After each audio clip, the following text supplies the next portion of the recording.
A Dragon Valentine, written by Rochelle O'Neill Thorpe, illustrated by Katie Lutzenheiser, narrated by Eric Banks and Rochelle O'Neill Thorpe, with the voice of the child by Gabriel Thorpe.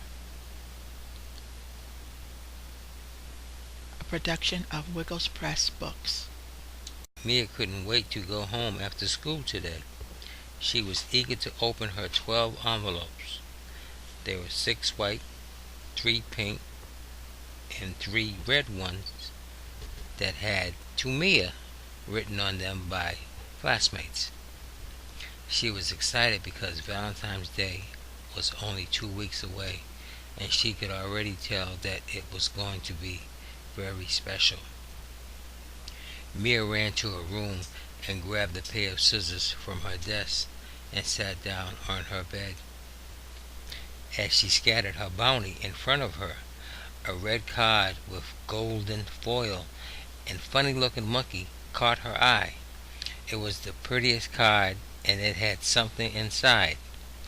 Mia decided to save that one for last. Mia took her yellow craft scissors and tucked the blades inside each lid to open them very carefully.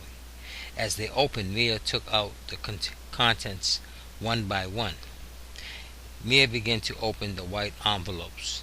The first one was a Mickey Mouse card. The second one was Donald Duck. The next envelope had a paper heart colored in crayon. Another Valentine was made of construction paper, and the last one was covered with glitter that scattered all over her comforter. They were all very pretty, so Mia decided to decorate her bulletin board with the cards so she could look at them every day. After hanging up 11 cards, she sat on her bed and opened the last one, a golden red envelope.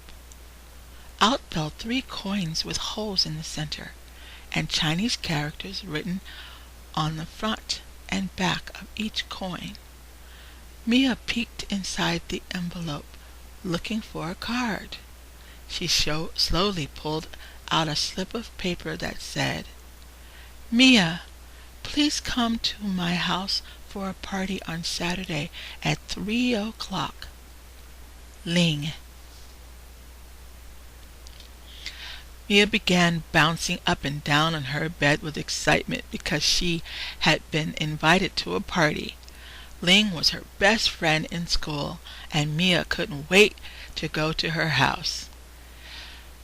Exhausted from jumping, she began to lay down on the bed to stare at the cards. Mia started dreaming of all the chocolate candy, cakes, and cookies decorated with hearts that would be at the party. Mia just loved Valentine's Day.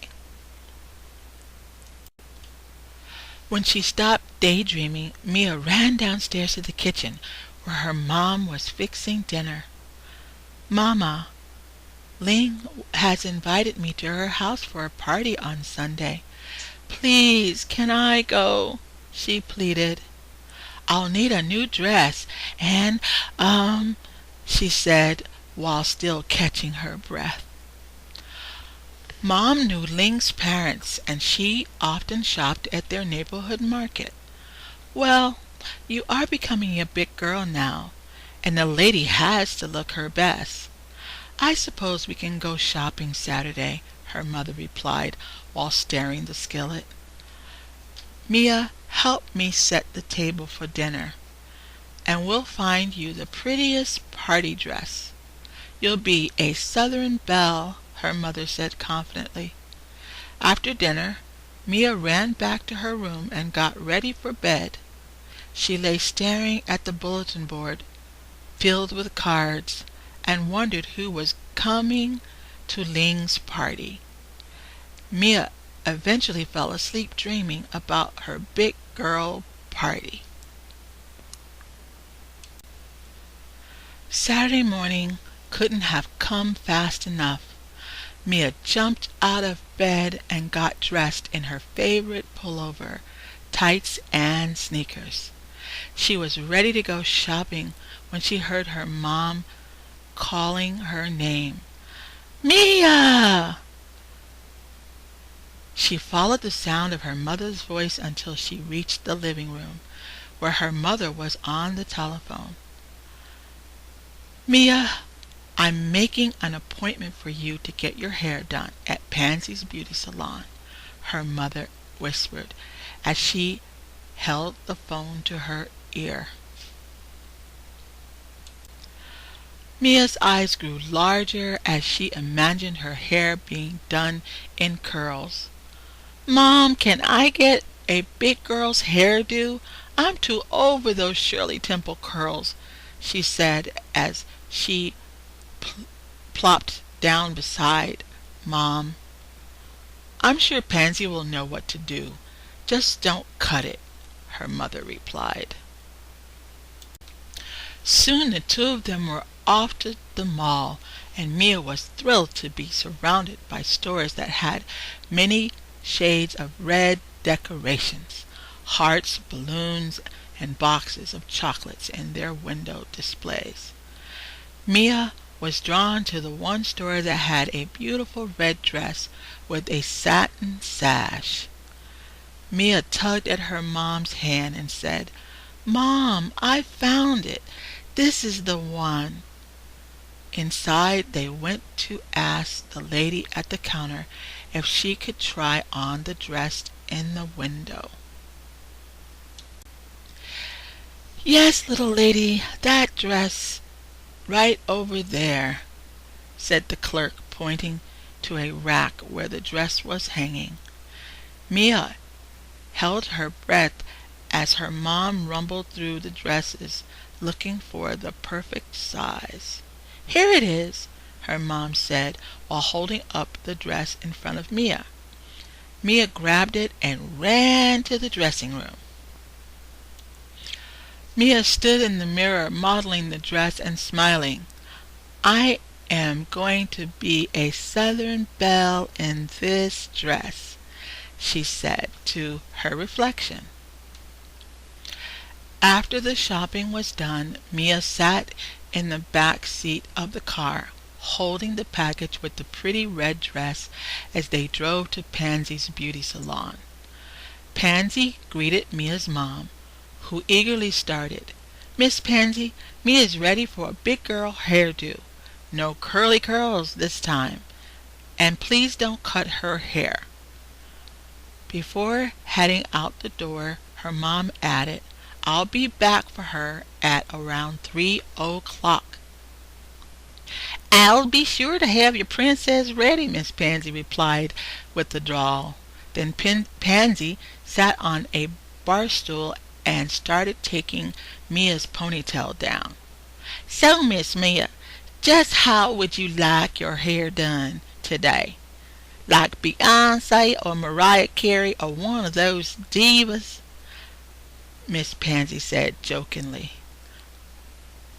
Nuh-uh. I want to look like Miss Mia. No one will recognize me if you make me look like some diva. Following a shampoo and conditioner, Miss Pansy pulled out the flat irons and curlers. Mia's hair was long and it flowed to her shoulders. Miss Pansy only curled the ends and her temples. She indeed looked like a little princess with just a bit of diva style. That night, she was careful to wrap her hair in a satin scarf before bedtime to ensure it would still look great for the party the next day. The next morning, Mia wore her new dress and shoes to Sunday school. When church was over, her mother drove Mia to the Wong's house. Let me take your picture. Oh, and be sure to take plenty of pictures for me, her mother said as she handed the small digital camera to Mia. Mia walked to the door and rang the doorbell.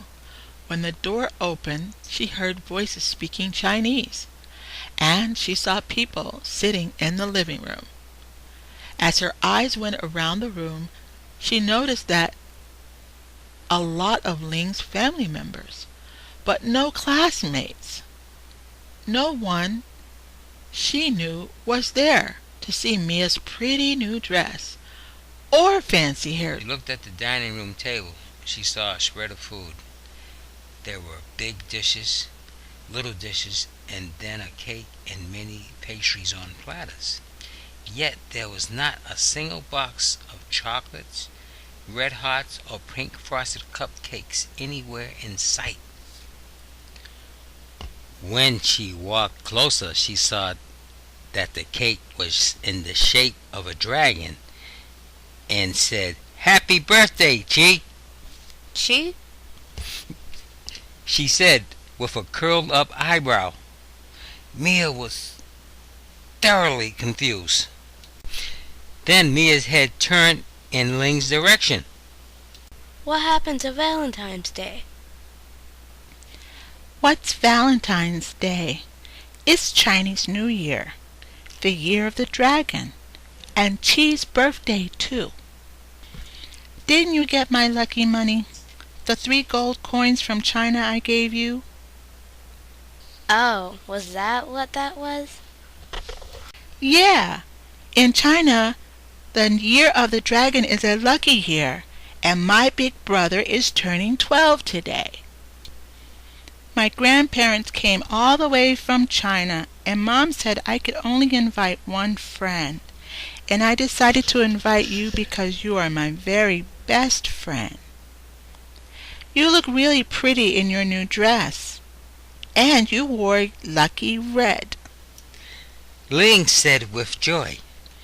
After Ling explained things, Mia felt so special that she no longer cared if anyone from school was there or that she was going to have dragon birthday cake, moon cakes, and something that looked like her grandma's smothered pig feet.